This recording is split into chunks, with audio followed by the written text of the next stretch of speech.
আমাদের সাথে এই মুহূর্তে যুক্ত হয়েছেন, স্টুডিওতে অতিথি হিসেবে যুক্ত হয়েছেন সিনিয়র সাংবাদিক মানবাধিকার কর্মী শামসুল আলম লিটন। আপনাকে স্বাগত জানাই। শোকগ্রস্ত পুরো জাতি, এই সময়টায় আসলে শোকের কথা না শুনে আপনার একটু অভিজ্ঞতা শুনতে চাই।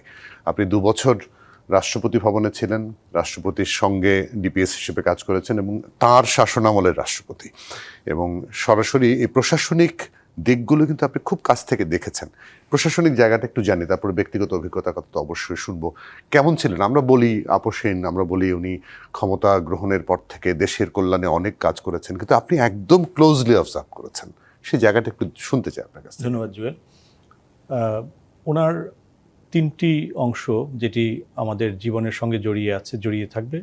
প্রথমত, ওনার মৃত্যুতে আল্লাহ তাআলা ওনাকে যেন মাগফিরাত আমরা কামনা করছি, এবং ওনার পরিবারের যারা আছেন, বিএনপি অ্যাক্টিং চেয়ারপারসন তো দেশে এসছেন, উনি পাশেই ছিলেন, আছেন, অন্যান্য সদস্যবৃন্দ যেখানে যেখানে ছড়িয়ে আছেন, প্রত্যেকের প্রতি গভীর মমতা, সহমর্মিতা, এবং তাদের পাশাপাশি পুরো জাতি শোকাহত।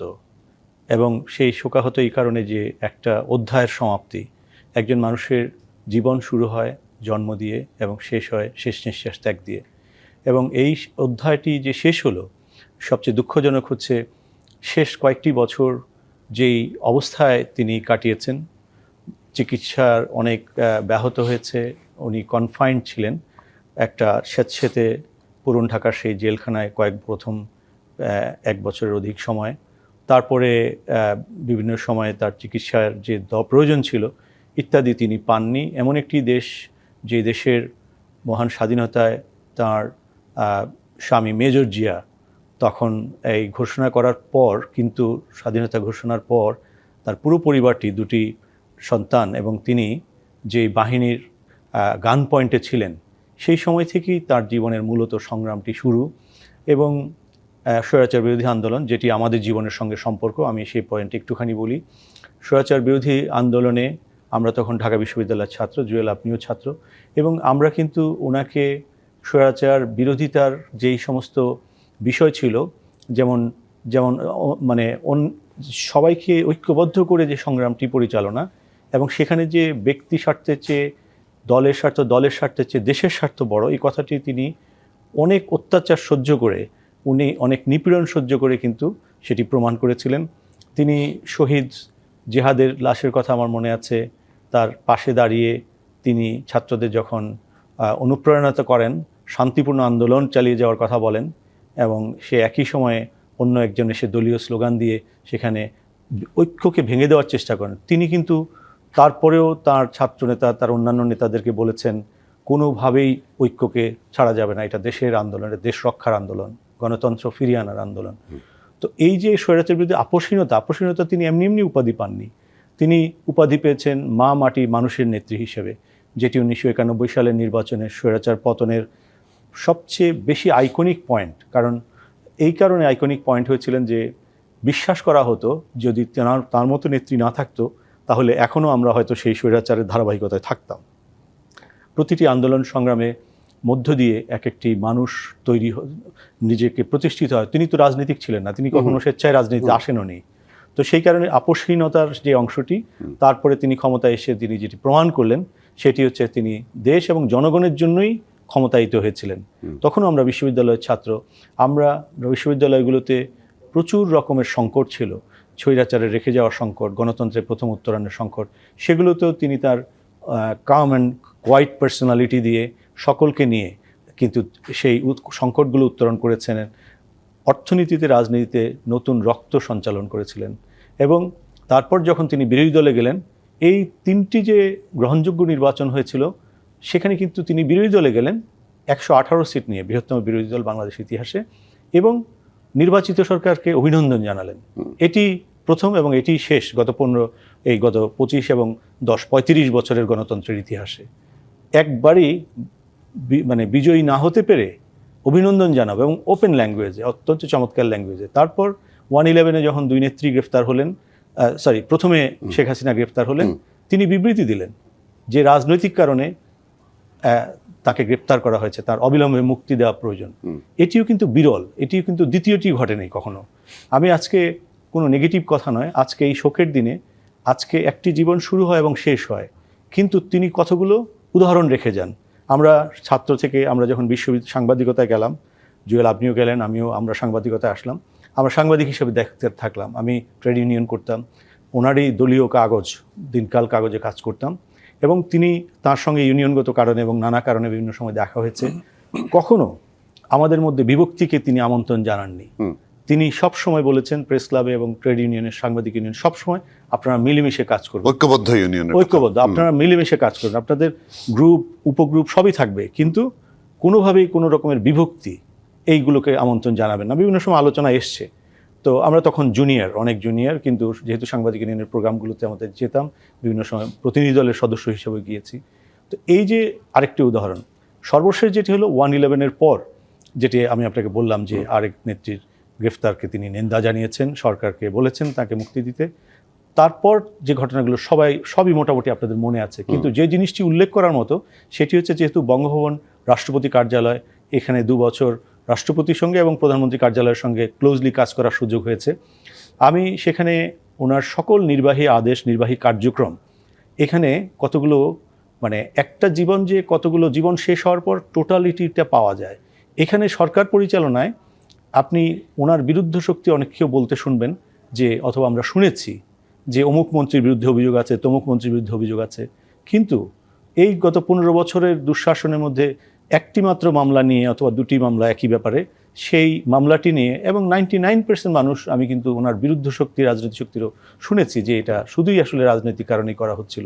তো সুতরাং তিনি এবং তাকে জড়িয়ে কোনো ধরনের অনিয়ম অথবা অব্যবস্থাপনার মামলা, রাজনৈতিক কারণ তো অবশ্যই, কারণ আমি যতটুকু শুনি যে টাকা কিন্তু খরচই করা হয়নি, একটা অ্যাকাউন্ট থেকে আরেকটা অ্যাকাউন্টে শিফট করা হয়েছে, এবং অনেক টাকা সেখানে জমে ছিল, সবকিছুই ছিল। তো এখন কথাটা হচ্ছে যে, এটাকে ডক্টর কামাল হোসেন বলেছিলেন যে সিস্টেমেটিক্যালি কিছু এরর হয়েছে, কিন্তু কোনো অনিয়ম হয়নি, দুর্নীতি হয়নি। এটাই হচ্ছে সবচেয়ে বড় কথা। আর সবচেয়ে বড় কথা হচ্ছে যে এন্ড অফ এ এরা, বিশ্বের অনেক রাজনীতিকের জীবনকে যখন শেষ পর্যন্ত দেখা হয়, কারো যুদ্ধ লাগানোর, কারো দাঙ্গা লাগানোর, কারো দলীয় স্বার্থকে প্রাধান্য দিয়ে একটা ক্যাওস তৈরি করার, বিশেষ করে থার্ড ওয়ার্ল্ড কান্ট্রিগুলোতে। কিন্তু এই পুরো সময়টাতে ওনার যারা সমালোচক ছিল, কখনো পার্লামেন্টে অথবা পার্লামেন্টের বাইরে ওনার নিজ উদ্যোগে কোনো ক্যাওস তৈরি করা, কাউকে টার্গেট করা এবং কোনো গোষ্ঠীকে নিশ্চিহ্ন করা এবং উস্কানিমূলক, এবং সর্বশেষ 2018 সালে দেখুন, উনি যখন জেলে যাবেন, সবকিছু হয়ে গেল, জাতীয় নির্বাহী কমিটির বৈঠক ডাকলেন ম্যারিডিয়ান হোটেলে। সেই বৈঠকটি এখনও ইউটিউবে আছে, আপনারা দেখে নিতে পারেন। একেবারেই চরম উস্কানির মুখে, চরম কঠিন স্ট্রাগলিং পরিস্থিতিতে কিভাবে একজন নেত্রী সারা জাতিকে কাম অ্যান্ড কোয়াইট থাকতে বলে, কোনো ধরনের উস্কানিতে পা না দেওয়ার কথা বলে, অ্যান্ড শান্তিপূর্ণ আন্দোলন চালিয়ে যাওয়ার কথা বলে। আমরা দালাই লামার কথা শুনেছি যে তিনি তার তিব্বতের জনগণকে সবসময় শান্তিপূর্ণ আন্দোলনের কথা বলেছে।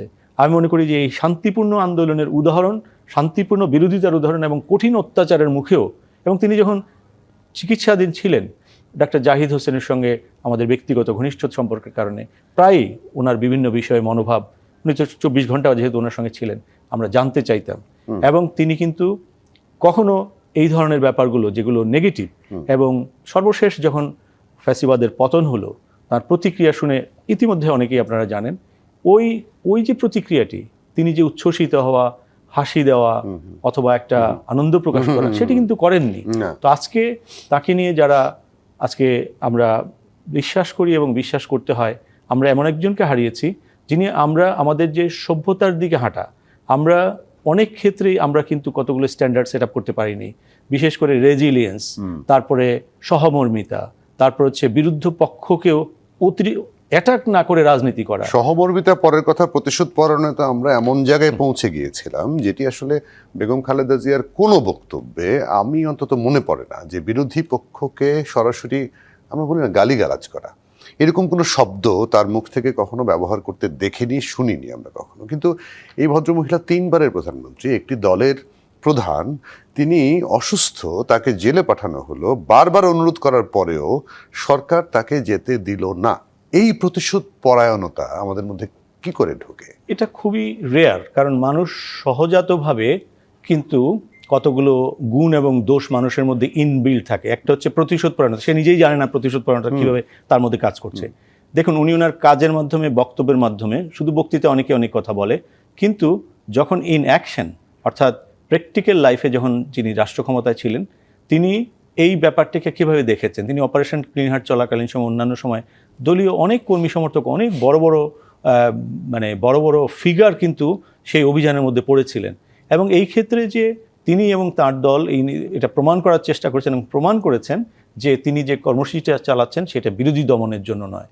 এটি কিন্তু খুব সহজ কথা নয়। তৃতীয়ত আমি যে কথাটা মধ্যম সভ্যতার কথা বলছিলাম, দেখুন একদিন আমরা হয়তো উৎপাদন করব, উন্নয়ন করব, আমাদের এই দেশ হয়তো মধ্যম আয়ে যাবে, উচ্চ আয়ে যাবে, একদিন আমরা হয়তো অনেক উন্নত এবং অনেক বড় একটি অর্থনীতির দেশে পরিণত হব। কিন্তু সভ্যতার বিচারে আমরা যদি নিজেদেরকে প্রশ্ন করি আমরা কি মধ্যম সভ্যতায় গিয়েছি? না, মধ্যম সভ্যতায় যেতে হলে, উচ্চ সভ্যতায় যেতে হলে এই গুণগুলো থাকতে হবে, যেই গুণগুলো উনি সেট আপ করে দিয়ে গেছেন, একটা রোল মডেল।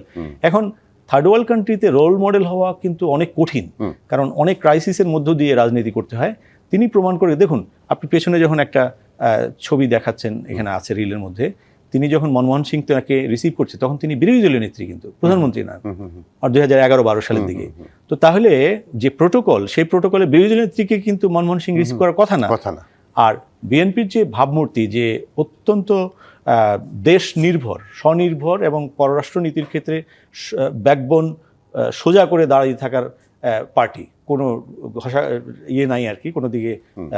তো সেই ক্ষেত্রে অর্থাৎ বাংলাদেশের স্বকীয়তার ভিত্তিতে পররাষ্ট্রনীতি যেটা, সেখানে কিন্তু দিল্লি ওনাকে এইভাবে প্রোটোকলের বাইরে গিয়ে দেওয়ার কথা নয়, কিন্তু ব্যক্তি উনি সেটি অ্যাচিভ করেছেন এবং তার দলকে উনি এই মেসেজ দিয়েছেন, যেটা শহীদ প্রেসিডেন্ট জিয়াউর রহমান ওই মেসেজ দিয়েছেন। তিনি কখনো প্রতিবেশী দেশের বিরুদ্ধে উস্কানিমূলক কোনো বক্তব্য অথবা কঠোর কোনো বক্তব্য দেননি, বরং তিনি সার্ক করেছেন, ফারাক্কায় গিয়েছেন, দুই দেশের যে রিভার কমিশন করেছেন এবং সেগুলো নিয়মিত যাতে হয় সেটি এনশিওর করেছেন।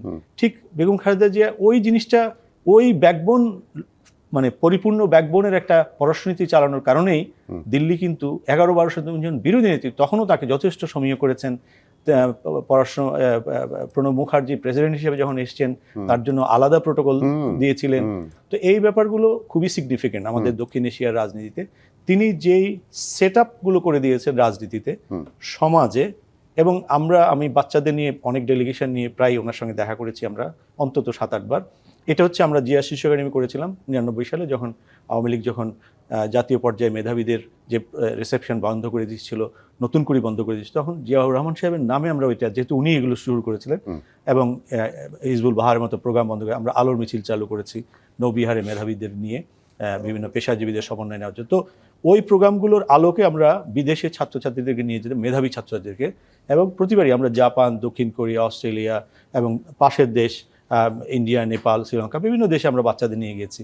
প্রতিবারই প্রায় আমরা ওনার সঙ্গে দেখা করে যেতাম, তিনি বিরোধী হোক আর প্রধানমন্ত্রী হোক। আপনি যখন ঢাকা বিশ্ববিদ্যালয় চলচ্চিত্র সংসদ করলেন, তখন কোনো ডেলিগেটের সঙ্গে তার সঙ্গে দেখা করা বা কথা বলার কোনো সুযোগ হয়েছিল? আমার হয়েছিল।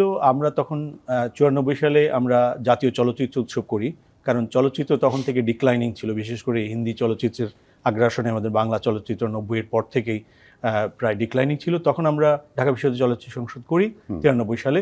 94-তে আমরা প্রথম জাতীয় চলচ্চিত্র উৎসব করি, সেখানে খান আতাউর রহমান, আমজাদ হোসেন, আব্দুস সামাদ সব সেরা চলচ্চিত্রকারদেরকে নিয়ে, তাদের সঙ্গে সামনে নিয়ে আমরা তখন ওনাকে সেটার জন্য ইনভাইট করতে গিয়েছিলাম, এবং তিনি খুব পরম মমতার সঙ্গে তিনি বলেছিলেন প্রতি বছর ওই যে অনুদানের ছবি, ইতিমধ্যে তিনি অনুদান ঘোষণা করেছেন, এবং তিনি খুব উৎসাহিত হয়েছেন যে এই ধরনের উৎসব যাতে প্রতি বছর আমাদের মুভি আমাদেরকে গর্ব নিয়ে চলতে হবে এবং আমাদের স্টার তৈরি করতে হবে, আমাদের ডাইরেক্টর তৈরি করতে হবে।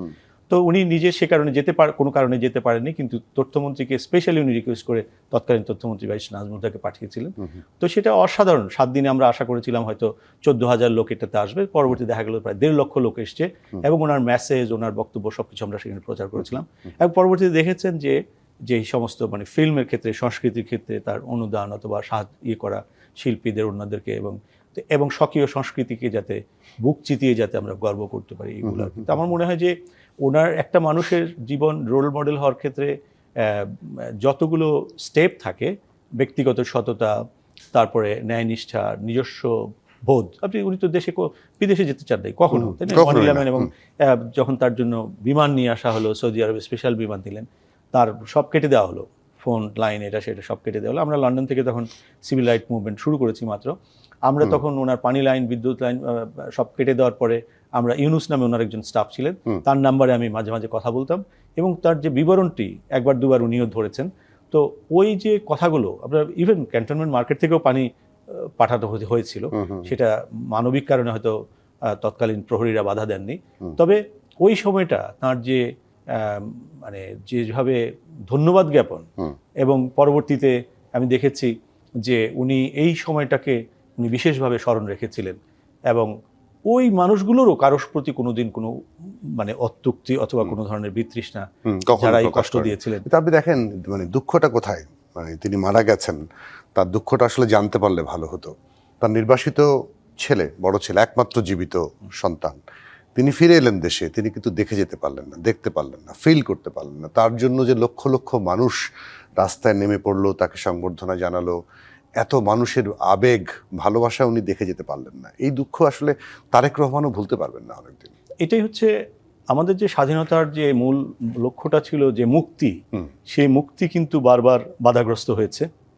এবং সর্বশেষ তার জীবনে, একটা জাতির জীবনে কত রকমের সংকট আসতে পারে, তিনি তার নিজের জীবন দিয়ে, নিজের কষ্ট দিয়ে সেটা প্রমাণ করে গেছেন। এবং সেই ক্ষেত্রে একটা মানুষকে কি করা উচিত সেটি উনি আমাদের শিখিয়ে গেলেন, যে যার বিরুদ্ধে তুমি উস্কানি তৈরি করবে অথবা আমরা আপনি যেই করি না কেন, সেও তো আমাদেরই মানুষ।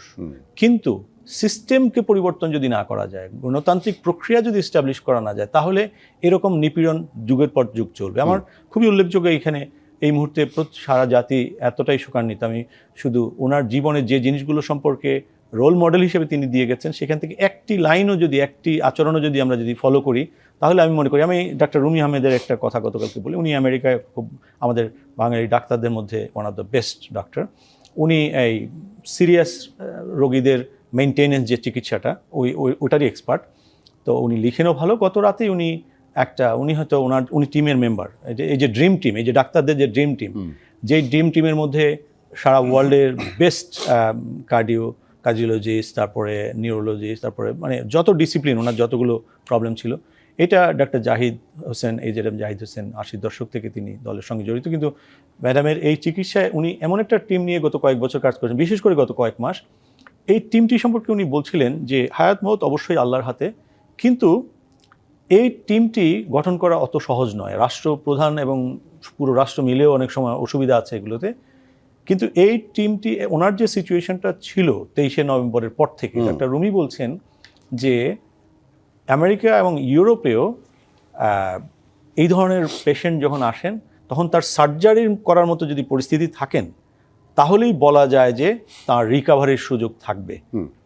কিন্তু উনি যে অবস্থায় 23 তারিখে সর্বশেষ হসপিটাল ভর্তি হলেন, এবং তার যেভাবে খুব কুইক মানে ডিটোয়েট করলেন, এতে সার্জারির কোনো অবস্থা তখন থেকে ছিল না। এবং সার্জারির অবস্থা না থাকা মানে হচ্ছে যে অ্যাকচুয়ালি 48 থেকে 72 ঘন্টা, প্রায় আমরা শুনি, অ্যাকচুয়ালি 48 থেকে 72 ঘন্টা হচ্ছে যখন অর্গানগুলো ফেল করতে শুরু করে, তখন একটা মানুষ কিন্তু হাইয়েস্ট 48 থেকে 72। এবং উনি ওনার যে রেজিলিয়েন্স, ওনার যে ক্যাপাসিটি টু ফাইট, একটা মানুষ তার ইমান দিয়ে, বিশ্বাস দিয়ে, তার শক্তি দিয়ে, সাহস দিয়ে যে ফাইটটা, এটা হচ্ছে একটা মানে ডাক্তার রুমি তার ভাষায় বলছেন যে আমি শত শত এরকম সিরিয়াস রোগীকে দেখেছি, এইটা কিন্তু খুবই রেয়ার কেস। এবং এই যে দিনের পর দিন, আপনি 23শে নভেম্বর থেকে আজকে 30, অর্থাৎ প্রায় 37 দিন তিনি যে লড়াই করেছেন, এই লড়াইকে তিনি কিন্তু গতকালকে সম্ভবত আমেরিকান টাইম, অর্থাৎ আমাদের সময় 5টা-6টার দিকে এই লেখাটা ছেড়েছেন আর কি। তিনি শেষে বলেছেন যে এই যাত্রায় মানে উনি ফাইটের একটা উদাহরণ স্থাপন করেছেন এই ধরনের রোগীদের ক্ষেত্রে, কিন্তু এর মানে আমাদের খুব বেশি ভরসা আশা নিয়ে থাকার সুযোগ নেই। কঠিন কথা। উনি কিন্তু বলেছেন যে আমি এরপরে সবচেয়ে নির্মম সত্যটা আপনাদের বলতে চাই, সব কিছু আল্লাহর হাতে, সব কিছু সৃষ্টিকর্তার হাতে, উনি পারেন না এমন কোনো কাজ নাই। কিন্তু চিকিৎসা বিজ্ঞানের অসহায়ত্ব, এই কথাটাই, অসহায়ত্ব শব্দটা লেখেন নাই উনি যা লিখেছেন তার মানে এটা, যে এখান থেকে মানুষ যে কোনো ব্যাক করে, ফাইট করে 48 ঘন্টা অথবা 72 ঘন্টা, তিনি অলরেডি 37 দিন ফাইট করেছেন, প্রায় 37 দিন। তো এটা ওনাদের পুরো টিমের মধ্যে he was one of the focal points. So উনি হয়তো আশঙ্কা অনুমান যাই করুক না কেন, আল্লাহ তাআলা ওনাকে একটা পূর্ণাঙ্গ জীবন দিয়েছেন। কষ্টে ভরা শেষ বছরগুলো আর সংগ্রামের সময়ে, যুদ্ধের সময়ে তার যে পরিবার এবং সব কিছু মিলে যে পরিমাণ স্ট্রাগলের হিস্ট্রি তিনি রেখে গেলেন। আমরা কেউই বাঁচবো না, আমরা এই টিভিতে এবং এই অনুষ্ঠানে যারা দেখছেন একে একে একে একে 10, 20, 30 বছর পরে চলে যাব, কিন্তু কে কি রেখে গেলেন সেখানে যে রোল মডেলগুলো, সেই মডেলগুলো থেকে নিয়ে যদি একটি জিনিসও বাস্তবায়ন করতে পারি, আমি মনে করি যে আমাদের শেখাটাও সার্থক হলো। এবং বেগম খালেদা জিয়া যে আত্মত্যাগ, তিনি যে দেশ আঁকড়ে রইলেন, তিনি তার পরিবারকে সবকিছুকে তিনি বিসর্জন দিলেন। কোকোর মৃত্যু আপনাদের এখন সবার চোখে মনে আছে, সন্তানের কাঁধে, মায়ের কাঁধে অথবা বাবার কাঁধে সন্তানের লাশ, এর চেয়ে বড় ভারী পৃথিবীতে আর কিছু নাই, কয়েক পাহাড়ের সমান। তো সেই মাকেও আমরা দেখলাম, তিনি কেঁদেছেন কিন্তু প্রতিশোধ নেওয়ার কথা কোনো বলেন নাই। এবং তার আরেক সন্তানকে ইংল্যান্ডে রাখা, নিয়ে আসা, ফাঁসি দেওয়া ইত্যাদি ইত্যাদি সমস্ত আউট অফ লাইন পলিটিক্স উনি মোকাবেলা করেছেন, কিন্তু একটি কথাও তার জবাব দেননি। তারপরে একদম শেষ মুহূর্তে এসে হলেও শেষ সময়টাতে সন্তান একদম মায়ের সিথির মাথার পাশে ছিলেন, এটা হয়তো যাওয়ার সময় তার সবচেয়ে বড় প্রাপ্তি। আমার কারণ এর বাইরে তো আর কিছু বলতে পারি না, যদিও উনি কতটুকু আসলে ফিল করতে পেরেছেন আমরা জানি না। বাবার কবর জিয়ারত করতে না পারা, মায়ের শিয়রে না থাকতে পারা, আজকে খুব দুঃখের সঙ্গে বলতে হয় বেগম খালেদা জিয়া তার পূর্ণাঙ্গ জীবন তিনি স্যাক্রিফাইস করেছেন দেশের জন্য। এবং তিনি কি ছিলেন, তিনি কোথায় ছিলেন, সারা দেশ আজকে অনুভব করছে। এবং বহু মানুষ অশ্রুসজল চোখে তাকে বিদায় দিচ্ছে। আগামীকাল তিনি এই নশ্বর পৃথিবী ছেড়ে মাটির কোলে চলে যাবেন, আল্লাহর কাছে উনি আজকেই চলে গেছেন। কিন্তু আমাদের কিন্তু একটা জিনিস বিশ্বাস করতে হবে, আমাদের সবাই চলে যেতে হবে, এবং আমরা কি করে যাচ্ছি, ইচ্ছাকৃতভাবে কষ্ট দিয়ে দিয়ে দিয়ে দিয়ে এবং সেটিকে একটা সাফল্য হিসেবে ঘোষণা করা এবং এবং শোক বার্তা দেওয়া, এটা এক ধরনের উপহাস। আমি রাজনৈতিক সংস্কৃতির কথা বলছি, এবং রাজনৈতিক সংস্কৃতির এই নোংরা দিকটি, বাজে দিকটি আমাদের জীবনে যাতে আর কোনোদিন চর্চা না হয়। আমাদের দেশটি যাতে ওনাদের জীবনের স্যাক্রিফাইসের জীবনে, স্টেটস উইমেনের স্যাক্রিফাইসের জীবনে আমরা যাতে সভ্যতার মধ্যম পর্যায়ে যেতে পারি। এবং মাছের মায়ের পুত্র শোক বলে একটা কথা আছে, আমাদের জীবনে আমরা সব আলোচনা করব, আমরা শিখবো না কোনটা সেটা আমরা জানতে হবে। এবং মধ্যম সভ্যতায় যাওয়ার পরে আমরা যদি সার্থকতার দিকে যেতে পারি, তাহলেই এই দেশের জন্ম এবং এই দেশের প্রতিষ্ঠা, শেরে বাংলা সোহরাওয়ার্দী থেকে শুরু করে শহীদ প্রেসিডেন্ট জিয়াউর রহমান থেকে শুরু করে, ইভেন মুক্তিযুদ্ধে যে নেতৃত্ব দিয়েছিলেন শেখ মুজিবুর রহমান থেকে শুরু করে, ওসমানী থেকে শুরু করে, প্রত্যেকটি জাতীয় চরিত্র যাদের এই জাতি গঠনে, জাতিকে সামনে এগিয়ে নেওয়ার ক্ষেত্রে অবদান আছে, তাদের ভালো মন্দ কোনো মানুষই অ্যাঞ্জেল নন। গবেষণা হবে একদিন, বেগম খালেদা জিয়াকে নিয়ে অনেক পিএইচডি হবে, এবং সেখান থেকে কিছু রোল মডেল, কিছু দৃষ্টান্ত যদি সামনে আসে, তাহলেই আমি মনে করি যে আমাদের আজকের তাঁর যে স্যাক্রিফাইস দেশের জন্য, ওনার যে স্যাক্রিফাইস, এটি সার্থক। তবে একটা জিনিস এখানে, কারণ আপনি বহুদিন ধরে লন্ডনে আছেন, এখনো ছিলেন, এখনো আছেন, মাঝখানে এসছেন ঘুরতে, তারেক রহমানকে খুব কাছ থেকে দেখেছেন। আমরা যে পরিবর্তনটা দেখেছি চোখের সামনে, সেই তার চলে যাওয়ার পর থেকে আজকে ফিরে আসা পর্যন্ত, এই যে তার ডেভেলপমেন্ট, এটা থেকে আমরা একটা নতুন সংস্কৃতি, রাজনৈতিক সংস্কৃতি আশা করছি, কিন্তু আপনি আরো কাছ থেকে দেখেছেন, ভালোভাবে বলতে পারবেন না। সেক্ষেত্রে আমি আপনাকে দেখুন, শিক্ষাক্ষেত্রে যে নারী শিক্ষা ইত্যাদি সম্পর্কে সবাই জানেন যে তার কি অবদান, তিনি কিভাবে শুরু করেছিলেন এবং শেষ পর্যন্ত এখন ডিগ্রি পর্যন্ত যেভাবে, এখানে বেসিক্যালি উনি শুরু করেছিলেন। উনি বাংলাদেশে ডিজিটালাইজেশন শুরু করেছিলেন 2003 সালে আইসিটি মিনিস্ট্রি করার মধ্য দিয়ে। এবং আমি প্রাইভেট ইউনিভার্সিটির সামনে দেখেন ছাত্রদেরকে, জ্ঞানকে উনি কতটা কদর করতেন। 92 সালে যখন প্রাইভেট ইউনিভার্সিটি এস্টাবলিশ করা হয়, তখন কিন্তু আমরা কিন্তু জাতি হিসেবে একটু রক্ষণশীল, এবং পৃথিবীর বেশিরভাগ দেশেই বেশিরভাগ জাতি একটু রক্ষণশীলতা থাকে। শিক্ষা নিয়ে আমাদের ধারণা ছিল পাবলিক ইউনিভার্সিটি হলে এটা ব্যবসা ট্যাবসা হয়ে এটা শেষ হয়ে যাবে এবং শিক্ষাটাই শেষ হয়ে যাবে। বিশেষ করে প্রাইভেট ইউনিভার্সিটি তো সব কন্ট্রোল করে, তারাও চাচ্ছিল না। কিন্তু উনি কিন্তু সেই উন্মুক্ত বিশ্ববিদ্যালয়, তারপর নর্থ সাউথ ইউনিভার্সিটি, এগুলো কিন্তু কোনো আইন হওয়ার আগেই এক্সিকিউটিভ অর্ডার দিয়েছিলেন এবং পরবর্তীতে সেটিকে ওপেন করেছিলেন এবং আরও আইন করেছেন। আমি কথাটি কেন বলছি, তখন ইন্ডিয়া এবং বিভিন্ন দেশে $1 বিলিয়ন চলে যেত, আমাদের হাজার হাজার লাখ লাখ ছেলে, এবং ওই ছেলেরা শিক্ষা গ্রহণ করতে গিয়ে কিন্তু অনেক সময় মাদকাসক্ত হয়ে আসতো এবং বাবা মা হারিয়ে ফেলছিলেন। আজকে দেখুন, বিশেষ করে ইন্ডিয়া এবং অনুন্নত দেশে পড়াশোনা করতে যাওয়া এখন জিরোতে চলে এসেছে, এবং $কয়েক বিলিয়ন গত অন্তত 25 বছরে বেঁচেছে। এবং আমি যখন বঙ্গবনে কাজ করি, আমারও মনে হলো যে শিক্ষাক্ষেত্রে আমাদের কিছু করা উচিত। আমি মহামান্য রাষ্ট্রপতির অনুমতি নিয়ে মাননীয় প্রধানমন্ত্রীর সঙ্গে কথা বলেছিলাম, এবং মহামান্য রাষ্ট্রপতি অতীশ দীপঙ্কর নিয়ে তার একটা স্বপ্ন ছিল, তিনি একটা বিশ্ববিদ্যালয় করার চিন্তাও ছিল, কিন্তু এটি করার জন্য 5 বছর সময় লাগে, 7 বছর সময় লাগে। তখন অনেক শিক্ষানুরাগীকে একসঙ্গে করে আমি রাষ্ট্রপতি মহোদয়ের অনুমতি নিয়ে প্রধানমন্ত্রীর কাছে আমরা আলোচনা, উনি কিন্তু একেবারে সহজ করে দিলেন ব্যাপারটা। এবং সেই 2003-4 সাল থেকে এই পর্যন্ত অতিথি করেন নামে এইটি বিশ্ববিদ্যালয়, এবং আমি সেই বিশ্ববিদ্যালয়ের এখন বোর্ড অফ ট্রাস্টিজের চেয়ারপারসন। আমি মনে করি শিক্ষাক্ষেত্রে তার ওই যে অবদানগুলো, এই যে এক্সিকিউটিভ অর্ডারে বিশ্ববিদ্যালয়কে অনুমোদন করা, সেই ক্ষেত্রে মনোযোগ দেওয়া, কারণ ওনার আশেপাশে যারা ছিল সচিব টচিব সবাই তো পাবলিক ইউনিভার্সিটি, এবং পাবলিক ইউনিভার্সিটি কিন্তু প্রাইভেট ইউনিভার্সিটির নামই শুনতে পারতো না, মনে করতো এগুলো বিশ্ববিদ্যালয় শব্দটাকে শেষ করে দেবে। আজকে কিন্তু অপোজিট ট্রেন্ড চালু হয়েছে, এবং এমপ্লয়াবিলিটির ক্ষেত্রেও দেখুন প্রাইভেট ইউনিভার্সিটির ছেলেমেয়েরা অনেক ভালো করছে, অ্যাটলিস্ট 50% প্লাস ডাইরেক্ট মার্কেটে চলে যায়। আর পাবলিক ইউনিভার্সিটি, গভর্নমেন্ট ইউনিভার্সিটিগুলোর রিসার্চ নাই, কিন্তু আমি অনুমান করি, যেহেতু আমরা সবাই পাবলিক ইউনিভার্সিটি অর্থাৎ গভর্নমেন্ট ইউনিভার্সিটি, ঢাকা ইউনিভার্সিটি আমরা পড়েছি, এর রেট কিন্তু আমার মনে হয় না 10-15-20%-এর বেশি হবে। এটা রিসার্চ করা উচিত। তো সেই ক্ষেত্রে বেগম খালেদা জিয়া অসাধারণ এই কাজটি, প্রাইভেট ইউনিভার্সিটিকে করা, নারী শিক্ষাকে যেভাবে এম্পাওয়ার করে একদম এখন মনে হয় সেটি 70-80%-এর কম হবে না। গ্রামে গঞ্জে যেখানে যাবেন ছেলেদের চেয়ে মেয়েদের লাইনের পর লাইন, অর্থাৎ এই জিনিসগুলো তিনি কিন্তু সমাজকে উপহার দিয়ে গেছেন।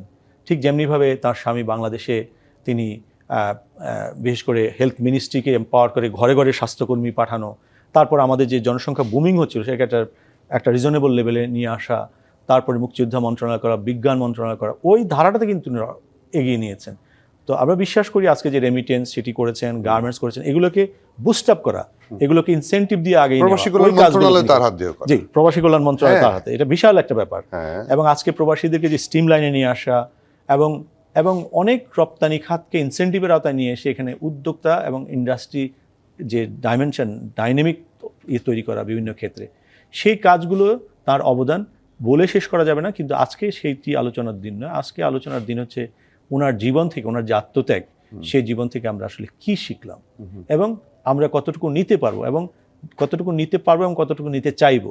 তাই তিনি শুধু কোনো রাজনৈতিক দলের নেত্রী, 1990 সাল থেকেই উনি আর কোনো রাজনৈতিক দলের নেত্রী নন, কারণ আপোষহীনতার মধ্য দিয়ে তিনি কিন্তু আসলে তখনই ন্যাশনাল লিডার হিসেবে একটা অবিসংবাদিত জায়গায় চলে গেছেন। তার প্রমাণ হচ্ছে তার দল কিন্তু তখন কিন্তু মানে পরবর্তী নির্বাচনে জেতার মতো পরিস্থিতি ছিল না। এটা কিন্তু প্রায় অন্তত একটা বড় সংখ্যক জেলায় কিন্তু বিএনপির কমিটিও ছিল না, কারণ এরশাদ সব ভেঙে চুরে নিয়ে গিয়েছিল। তা ওই যে 90-এর সফলতার পরেই কিন্তু তিনি আসলে স্টেটসম্যান হয়ে গিয়েছিলেন। পরে নির্বাচনের মাধ্যমে মানুষ সেই স্বীকৃতিটা দিয়েছে। তো এই জন্য আমি ওনাকে 3বারের প্রধানমন্ত্রী অথবা কতবারের প্রধানমন্ত্রী এর চেয়ে বড় হিসেবে আমি মনে করি যে she was A states women and she was A perfect life, যেটাকে গবেষণা হবে এবং যেখান থেকে পাতায় পাতায় হয়তো অনেক কিছুই শেখায় থাকবে। আমরা অথবা মানুষ কতটুকু শিখবে সেটা দেখার বিষয়। আপনাকে অনেক ধন্যবাদ শামসুল আলম লিটন, আজকে আমাদেরকে সময় দেওয়ার জন্য। আমরা আপনার কাছ থেকে আসলে অনেক ভালো ভালো কথা শুনলাম, তার সম্পর্কে শুনলাম, তার অভিজ্ঞতা, তাকে নিয়ে সামনে এগিয়ে যাওয়ার অনেক গল্প শুনলাম। আপনাকে অনেক ধন্যবাদ, কৃতজ্ঞতা। ধন্যবাদ। আমি আবারও ওনার রুহের আত্মার মাগফিরাত কামনা করছি। আল্লাহ ওনাকে জান্নাতের সর্বোচ্চ স্থানে, সর্বসম্মানিত স্থানে অধিষ্ঠিত করুন। আমিন। আপনাদের ডিবিসি চ্যানেলকে ধন্যবাদ। অনেক ধন্যবাদ।